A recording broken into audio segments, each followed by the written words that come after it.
अगर आपको 1 साल से ऊपर का एक्सपीरियंस है और आप चाहते हो नोएडा के किसी अच्छे हॉस्पिटल में आपकी इंटरव्यू क्लियर हो जाए, तो आज की वीडियो में मैं लेके आऊँ आपके लिए बेस्ट हॉस्पिटल, जो कि है मैक्स सुपर स्पेशलिटी हॉस्पिटल, जो 128 सेक्टर में पड़ता है। पहले जिसका नाम जेपी हॉस्पिटल था और अभी वो मैक्स वालों ने ले लिया है। मैक्स ने जैसे ही ये हॉस्पिटल लिया काफ़ी सारी चेंजेस कर दी है, वो सारी चेंजेस हम आगे डिस्कस करेंगे।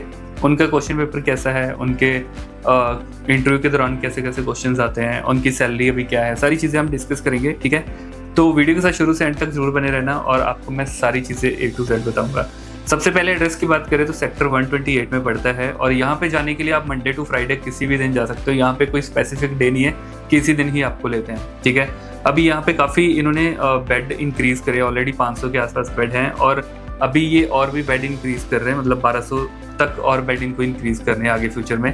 तो बहुत सारी वैकेंसीज यहाँ पे और आएगी और आती ही है और अभी भी है, तो आप जाके वहाँ पे इंटरव्यूज दे सकते हो। कौन कौन जा सकता है उसके लिए पहले बात करें तो सबसे पहले फ्रेशर, अगर आप फीमेल हो तो आप वहाँ पे जाना। मेल को, फ्रेशर को अभी ये मना कर रहे हैं। लास्ट वीक इन्होंने काफ़ी फ्रेशर लिए थे मेल, इवन मेरा भी एक दो स्टाफ थे जो वहाँ पे गए। बाकी एक्सपीरियंस वालों को तो ये ले ही रहे हैं। मंडे टू फ्राइडे आप किसी भी दिन जाके आप अपनी इंटरव्यू दो और आराम से अपनी इंटरव्यू क्लियर कर सकते हो। OT नर्सेस को भी ये लेते हैं और इनको टेक्नीशियंस की भी ज़रूरत पड़ती है, तो वो भी अगर आपने किया हुआ है तो आप ट्राई कर सकते हो।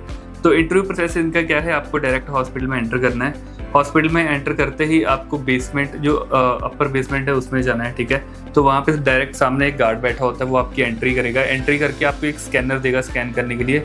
वो स्कैन आप स्क्रीन पे मैं डाल दूंगा, आप उसको भी देख सकते हो। स्कैन करके यहाँ पे मत जाना, वहाँ से ही स्कैन करना या वहाँ पे ही जाके अपनी इंट्रोडक्शन सारी फिल करना, क्योंकि जैसे ये स्कैनर में आप सब चीज़ें स्कैन करके अपनी इन्फो डालोगे, वो सारी इन्फो आपकी उनके पास चली जाएगी, है ना, तो वो ज़रूरी है। उसके बाद आप सीधा अंदर जाना, लेफ्ट साइड पे आपको आगे जाके दिखेगा HR डिपार्टमेंट। वहाँ पे आप उनको जाके बोलना कि अब मैं इंटरव्यू के लिए आया हूँ। वहाँ पे और भी काफ़ी जाने बैठे होंगे इंटरव्यू के लिए। तो जैसे ही आपकी इंटरव्यू होगी, सबसे पहले आपका होगा टेस्ट। तो टेस्ट जो है रिटन टेस्ट होता है, 15 से 20 नंबर का आपको आ सकता है ना। और इसके अंदर बहुत ज़्यादा डिफिकल्ट क्वेश्चन नहीं होते और बहुत ज़्यादा इजी क्वेश्चन भी नहीं होते। अगर आपने अच्छी पढ़ाई करी है तो आप आराम से क्लियर कर लोगे। उसके बाद आपकी होगी इंटरव्यू। इंटरव्यू थोड़ी सी डिफिकल्ट इनकी होती है। वो क्यों? क्योंकि मैंने भी जो स्टूडेंट्स भेजे थे उन्होंने मुझे बताया कि किसी को 10 क्वेश्चन पूछे, किसी को 15 क्वेश्चन पूछे और एक दो ऐसे थे जिनकी इंग्लिश अच्छी थी तो उनको थोड़े से कम पूछे। तो इंग्लिश तो मैटर करती है, अगर आपकी इंग्लिश अच्छी है तो क्वेश्चन भी आपसे कम ही पूछे जाएंगे। ठीक है, तो जैसे ही आपका इंटरव्यू क्लियर हो जाता है उसके बाद आपको ज्वाइनिंग वो दे देंगे और विद इन 2 डेज करवाते हैं। जैसे मैं जानता तो ऐसा है कि 1 हफ्ते के बाद ज्वाइनिंग लेता, लेकिन ये हॉस्पिटल विद इन 2 डेज करवाता है। जैसे आज आपने इंटरव्यू क्लियर करिए, आपको बोलेंगे कल मेडिकल के लिए आ जाओ, परसों से ज्वाइनिंग कर लो, है ना। और जो मेरे स्टूडेंट वहाँ पे गए उनका भी ऐसे ही हुआ, सेम ही 2 दिन के अंदर अंदर ही ज्वाइन हो गया। तो बाकी इंटरव्यू के जितने भी क्वेश्चन थे वो सारे वही आएंगे जो मेरे कोर्स के अंदर ऑलरेडी इंक्लूडेड है। तो अगर आप चाहते हो कि आपकी फर्स्ट इंटरव्यू क्लियर हो, आपको बार बार इंटरव्यू क्लियर, मतलब बार बार इंटरव्यू में फेल हो रहे हो या आपकी इंटरव्यू क्लियर नहीं हो पा रही, या जो भी XYZ रीज़न है, उसके लिए आप मेरा कोर्स ज्वाइन कर सकते हो। मैं आपको विद इन 1 वीक रेडी करूँगा। मैंने जब आपको रेडी कर दिया उसके बाद किसी भी हॉस्पिटल में जाओ, आप कभी फेल नहीं होगे। इस चीज़ की श्योरिटी मैं देता हूँ आपको। किसी भी हॉस्पिटल की इंटरव्यू आप आराम से क्लियर कर लोगे। ठीक है, तो मैं विद इन 7 डेज रेडी करता हूँ। कोर्स ज्वाइन करने के लिए नीचे व्हाट्सएप का नंबर है और कुछ भी कोर्स के बारे में इंक्वायरी करनी है तो आप मुझे कॉल कर सकते हो या मैसेज कर सकते हो, व्हाट्सएप पे मैसेज कर सकते हो। आपकी सारी डिटेल मैं आपको कोर्स के बारे में दे दूँगा। ठीक है, उसके बाद सैलरी की अभी बात करते हैं कि अगर आप एज ए फ्रेशर जा रहे हो, फीमेल या फिर मेल हो, तो आपकी एक्सपीरियंस और आप जा रहे हो तो कितनी सैलरी एक्सपेक्ट करनी है। देखो, expected salary as a fresher 28 से कम नहीं बोलना है, 28 या 29। तो वो जो देते हैं फ्रेशर को वो 24 से 25 के बीच में देते हैं। ठीक है, 25 से ज़्यादा वो नहीं देंगे जहाँ तक मुझे पता है। उसके बाद अगर आपको एक्सपीरियंस है मान लो 1 साल का, तो 28 के आसपास दे देंगे। और वही अगर फरीदाबाद या दिल्ली में, जैसे फरीदाबाद में एक और हॉस्पिटल में मैंने अपनी कल एक स्टाफ को लगवाया, उसकी 30,000 है 1 साल पे। और सेम ऐसे दिल्ली में भी है 30 या 31,000 पर, मतलब 1 ईयर के ऊपर लगती है।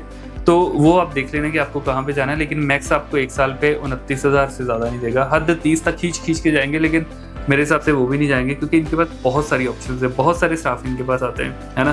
तो इनको ये होता है कि भाई अगर इसको 30 देना है तो हो सकता है हम 1 साल वाला कोई और किसी को पकड़ेंगे और उसको 28 में रख लेंगे, है ना, या 27 में भी रख लेंगे। तो जितनी उनके पास ज़्यादा वो रहता है ना कि हमारे पास ज़्यादा स्टाफ आ रहे हैं तो हम अपनी मर्जी से सैलरी देंगे। जिनके पास स्टाफ कम जाते हैं वो सैलरी भी अच्छी खासी दे देते हैं। अभी फैसिलिटीज़ की बात करते हैं तो हॉस्टल जो है फीमेल के लिए वहाँ पे अवेलेबल है, मेल के लिए अवेलेबल नहीं है। तो आपको बाहर पीजी लेके रहना पड़ेगा। ठीक है, पीजी के बिना आपका और तो कहीं नहीं हो सकता है। और एक चीज़ मैं सैलरी में और ऐड ऑन करना चाहता हूँ कि जब भी आपसे को मान लो एक्सपीरियंस है 1 साल का, कभी भी 32 से कम सैलरी एक्सपेक्टेड नहीं बोलनी है, और 2 साल के एक्सपीरियंस पे 35, 3 साल के एक्सपीरियंस पे 38 और 4 साल में 42। तो ये एक ना रेशो आप याद रखना, और इतनी ही आपको बोलनी है हमेशा सैलरी, ठीक है। इतनी सैलरी बोलोगे तो वो 2-3 हज़ार कम कर देंगे आपकी, और आपकी सैलरी उतनी लगा देंगे। फॉर एग्जांपल फ्रेशर हो, आपने उनको बोला कि मुझे 28 या 29 चाहिए, तो आपकी 25 या 26 लग गई है ना। तो 1 साल के एक्सपीरियंस से आपने 32 बोला, तो हो सकता है आपकी 30 लग गई या 29 लग गई। और ऐसे ही करके अगर आपकी एक्सपेक्टेशन ज़्यादा हाई रहेगी तो आपको सैलरी भी हाई मिलेगी, है ना। और सैलरी वैसे डिपेंड करता है आपके नॉलेज के ऊपर। अगर आपकी नॉलेज नहीं, आपको मान लो 4 साल का भी एक्सपीरियंस है, लेकिन आप सेटिस्फाई नहीं कर पा रहे हो, आपसे वो क्वेश्चन पूछ रहे हो, उनको मज़ा नहीं आ रहा है यार क्या कैसे आंसर कर रहे हैं, टू द पॉइंट आंसर ही नहीं कर रहे ना, आंसर नहीं करना आ रहा, तो फिर वो आपको सैलरी भी ऐसे ही देगा कि भाई आपकी नॉलेज तो ऐसी है, अगर आप इतनी सैलरी में कर सकते हो ठीक है, नहीं तो आप कहीं और ट्राई कर लो, हम नहीं रखेंगे। तो फिर वहाँ पे आपको मजबूरी में ज्वाइन करना पड़ता है। लेकिन अच्छी नॉलेज होगी तो आपको हर कोई अपनी मुंह मांगी सैलरी देगा। जैसे कि मेरे कुछ स्टूडेंट है एज ए फ्रेशर, उनको 28,300 तक सैलरी मिली है, 28,300। तो वो क्यों मिली है? क्योंकि अच्छी नॉलेज है। अच्छी नॉलेज आप भी ले सकते हो, कोर्स ज्वाइन करने तो कर सकते हो, नहीं तो यूट्यूब पे बहुत सारी फ्री वीडियोस डाली है, वहाँ से भी आप नोट्स बना के तैयारी कर सकते हो। तो अभी हम ड्यूटी आवर्स की अगर बात करें तो यहाँ पे सेम ड्यूटी आवर्स रहते हैं, 7 to 8 या 9 आवर्स तक भी जा सकते हैं। 9 मैंने क्यों बोला? क्योंकि कई बार आपकी क्लासेस होती है, तो क्लासेस के चक्कर में देखो, चाहे आप ड्यूटी पे आए हो, आप काम कर रहे हो, चाहे आप स्टॉक चेक कर रहे हो, चाहे आप क्लास ले रहे हो 1 घंटे की, मतलब जो भी कर रहे हो आपने टाइम तो हॉस्पिटल को दिया ना। चाहे आप 9 घंटे का टाइम दे रहे हो, उसमें से आपने 7 घंटे हो सकता है ड्यूटी करी, 1 घंटा आप पहले आ रहे हो, बीच में अपनी इन्वेंट्री चेक कर रहे हो, और उसके बाद 1 घंटे की क्लास लगा रहे हो, तो आपने हॉस्पिटल को तो 8-9 घंटे दे दिए है ना। तो सैलरी आपको वही 6 घंटे की 7 घंटे की मिलेगी, लेकिन आपसे एक्स्ट्रा जो आवर्स लगेंगे उसकी कोई अकाउंटेबिलिटी नहीं लेता है। तो मैक्स में ऐसा ही चलता है ना। तो ऐसा ही आपको भी चलाना पड़ेगा अगर आप मैक्स में चाहते हो। बर्डन वहाँ पे दबा के रहेगा। ये नाइट ड्यूटी भी आपकी 14 घंटे की आराम से डेली जाएगी, इससे कम तो नहीं होगी, ठीक है।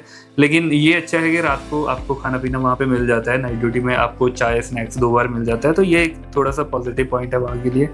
उसके बाद वर्क लाइफ बैलेंस अगर इस हॉस्पिटल में देखो तो आपका ख़राब हो सकता है, काफ़ी ख़राब होगा। अगर आप मैरिड हो तो आपको टाइम नहीं मिलेगा, आप घर पे अच्छे से टाइम नहीं दे पाओगे, क्योंकि हॉस्पिटल का बर्डन इतना रहेगा, वो आपको निचोड़ के भेजेंगे कि घर जाके आपका काम करने का मन भी नहीं करेगा, इवन आप करने की हालत में ही नहीं रहोगे, ठीक है। ये मैं आपको ट्राई एंड टेस्टेड चीज़ें बता रहा हूँ, ऐसे नहीं है कि मैं अपने से बता रहा हूँ। मेरे जो बहुत सारे स्टाफ है, इवन मैंने भी मैक्स में काम करा है, तो मुझे पता है जो होता है वहाँ पे। तो नर्स पेशेंट रेशो की बात करें तो यहाँ पे 1:2 या 1:3 तक आईसी में होता है, और 1:6 से लेके 1:10 तक भी वार्ड में होता है ना। तो ये चीज़ आपको थोड़ा सा देखना है, क्योंकि यहाँ पे डॉक्यूमेंटेशन है, EMR सिस्टम है, उसमें एंट्रीज करो। एक तो वो दिए भी इतने ही होते हैं, 2-3 रखे होते हैं, और सबको उसी में डालना होता है, सब चीज़ें नोट्स वगैरह देखने हैं या मेडिसिन देखनी है, जो भी मतलब करना होता है ना। तो थोड़ा सा सिस्टम इनका ऐसा है कि आपको टाइम लग जाता है ना। और उसके बाद बाकी क्लासेस वगैरह तो है ही, हुआ ने आपको बता दिया, ठीक है। बाकी मैं अपने रिव्यू अगर आपको ऐसे बताता हूँ कि देखो, अगर आपको चीज़ चाहिए कि मुझे बेस्ट एक्सपोजर चाहिए, आपको कोई दिक्कत नहीं है कि आपको कितना टाइम काम करना पड़ रहा है या कितना बर्डन में काम करना पड़ रहा है, उससे आपको कोई मतलब नहीं है, तो बेस्ट हॉस्पिटल मैक्स से अच्छा हॉस्पिटल कोई नहीं है। लेकिन 1 साल अगर आपने मैक्स में कर लिया ना, उसके बाद दुनिया के किसी भी हॉस्पिटल में जाके आप काम कर सकते हो। आपको ऐसा लगेगा कि यार इतना स्टेबल है, सारे हॉस्पिटल इतने स्टेबल काम है, मतलब कोई हेक्टिक नहीं है, कुछ नहीं है, क्योंकि आपने बहुत मतलब हाई लेवल की बर्डन आपने झेल लिया ऑलरेडी, है ना। अगर इतना बर्डन झेल लिया तो सब हॉस्पिटल आपको उसके कम ही लगेंगे, नीचे ही लगेंगे, ठीक है। अभी हम क्वेश्चंस की बात करते हैं कि कौन कौन से क्वेश्चंस आपको रेडी करके जाने, ताकि आपको मे बी इससे काफ़ी सारे क्वेश्चन आ पाएँ। तो देखो, सबसे पहला है इंट्रोडक्शन, ठीक है, वो आप अपनी इंग्लिश में रेडी करके जाना, और इंट्रोडक्शन को हमेशा इंग्लिश में ही देना है आपको, ठीक है। उसके बाद ACLS, BLS और CPR। ACLS में ज़्यादातर ये पूछते हैं कि कौन कौन सी मेडिसिन आप यूज़ करते हो। तो मेडिसिन आपको पता है, हम ADR यूज़ करते हैं एवरी 3 to 5 मिनट्स, और दूसरा जो हम यूज़ करते हैं वो है कॉड्रोन, जो 3 चौक के बाद देते हैं, ठीक है, एमिट्रॉन, और उसकी डोज क्या है वो। तो ये मोस्टली पूछते हैं। ECG के अंदर PQRST मतलब पूछा जाएगा आपको, अगर आपको एक्सपीरियंस, खैर ज़्यादातर तो एक्सपीरियंस वालों को ही लेते हैं, तो अगर आप जाओगे तो आपको PQRST के बारे में पूछ सकते हैं, और ST एलिवेशन कब आता है, या फिर T एलिवेट होता है तो क्यों होता है ना। ये छोटी छोटी चीज़ें आपसे पूछ सकते हैं। मेरे से भी ये पूछी थी, हो सकता है मैं कार्डिक का था, या फिर सामने वाला जो मेरे इंटरव्यू ले रहे थे, मुझे ऐसा लगता है उनको कार्डिक का एक्सपीरियंस है, जिसके तरीके से उन्होंने मुझे क्वेश्चंस पूछे, ठीक है। उसके बाद ECG की लीड प्लेसमेंट के बारे में आपको पता होना चाहिए। V1, 2, 3, 4, 5, 6 ये कहाँ पे लगाते हैं। लिम्ब लीड छोड़ दो, लिम्ब लीड के बारे में कोई नहीं पूछता है, डायरेक्ट चेस्ट लीड के बारे में पूछते हैं और एग्जैक्ट लोकेशन पूछते हैं, ठीक है। एबीजी के अंदर मेटाबॉलिक एसिडोसिस को ट्रीट कैसे करते हो, रेस्पिरेटरी को ट्रीट कैसे करते हो, एल्कलोसिस हो जाता है तो उसको ट्रीट कैसे करते हो, हर एक चीज़ आपको एबीजी के बारे में बतानी चाहिए, ठीक है। वेंटिलेटर के मोड और उनमें डिफरेंस क्या है, सीपैप या वॉल्यूम कंट्रोल पे कब डालते हो, अगर पेशेंट को मतलब हमें एक्सटुबेट करना है तो क्या प्रोटोकॉल है, पहले किस मोड पे रखोगे, फिर किस पे जाओगे, फिर क्या करोगे, तो वो सारी चीज़ें आपको पता होनी चाहिए, ठीक है। तो ये सारी चीज़ें आपसे पूछ सकते हैं। आईवी कैनुलेशन के बारे में कलर कोडिंग पूछा था, इसके साथ आपको वेन का नाम पूछ सकते हैं कि किस वेन में लगाते हैं, कौन कौन से कोड हॉस्पिटल में यूज़ करते हैं, कोड ब्लू से पहले कोड ब्लू को प्रिवेंट करने के लिए कौन सा कोड यूज़ करते हैं, ये भी पूछेंगे, ठीक है। तो वो होता है कोड आरआरटी, तो आरआरटी के बारे में जरूर पूछते हैं, तो आरआरटी के बारे में पढ़ के जाना, ठीक है। रैपिड रिस्पॉन्स टीम, उसके बाद हाई रिस्क मेडिसिन 5 या फिर 5 एंटीबायोटिक या फिर 5 एमरजेंसी ड्रग्स, तो ये सारी 5 आप याद करके जाना। मैं तो बोलूँगा आप 10 याद करके जाना, हो सकता है आपके दिमाग से 2 या 3 स्किप हो जाए, इवन 4 या 5 भी स्किप हो जाए तो 5 तो रहे, लेकिन अगर आप करके 5 गए और 5 में से 3 स्किप हो गई तो फिर आपका वहीं पे मतलब ज्वाइनिंग वहीं पे रह जाएगी आपकी, ठीक है। तो उसके बाद बायोमेडिकल वेस्ट सेग्रीगेशन के बारे में बहुत पूछते हैं और ज़्यादातर आपसे ये पूछेंगे कि चेस्ट से आपने एक इलेक्ट्रोड निकाला है पेशेंट का और किस में फेंकोगे, या फिर आपने फॉलिस आउट करा है किस में फेंकोगे, या फिर आइस ट्यूब निकाली है किस में फेंकोगे, या फिर वहाँ पे आपके पास एक किनले की पानी की बोतल थी वो पी या पानी किस में फेंकोगे। तो आपके लिए भी एक क्वेश्चन है चेस्ट का, ये इलेक्ट्रोड जब हम निकालते हैं, ठीक है, तो इलेक्ट्रोड निकाल के आप कौन से बिन में डालोगे, नीचे कमेंट सेक्शन में मुझे जरूर बताना, और किस किस का ठीक है मैं आपको वो सबको बताऊंगा, ठीक है। उसके बाद फुल फॉर्म के बारे में एक सीओपीडी की फुल फॉर्म पढ़ के जानी है, पीटीसीए की फुल फॉर्म पढ़ के जाना है, सीवीए के बारे में पढ़ के जाना, ठीक है, सीवीए क्या होता है और उसकी फुल फॉर्म क्या है वो, और पैराप्लेजिया हेमीप्लेजिया के बारे में पूछते हैं तो ये पढ़ के जाना। तो ऐसी कुछ चीज़ें हैं जो आपसे पूछी जाएंगी जिसके बारे में आपको रेडी करके जाना है। तो बाकी जितने भी सारे क्वेश्चन हैं ये मेरे कोर्स में तो इंक्लूडेड है ही, अगर आप कोर्स लेते हो तो आपको ये सारी चीज़ें लाइन वाइज मिलेगी, आपको बेसिक से लेके मैं आपको 5 साल एक्सपीरियंस वाले स्टाफ जितना रेडी करके भेजूंगा, चाहे आपको 1 साल की एक्सपीरियंस है चाहे 2, मेरा काम है आपको 5 ईयर्स एक्सपीरियंस वाले जितने स्टाफ के जितना रेडी करके भेजना। और उसके बाद आप किसी भी हॉस्पिटल में इंटरव्यू देने के लिए जाओगे, इवन इसमें भी जाओगे तो आप 110% आपकी इंटरव्यू क्लियर होगी, ऐसा हो ही नहीं सकता कि इंटरव्यू क्लियर ना हो। बाकी कोर्स ज्वाइन करने के लिए नीचे व्हाट्सएप का नंबर दिया है, वहाँ पे डायरेक्ट आप मुझे मैसेज कर सकते हो कि आपको कोर्स ज्वाइन करना है, कोर्स की सारी डिटेल मैं नीचे दे दूँगा आपको।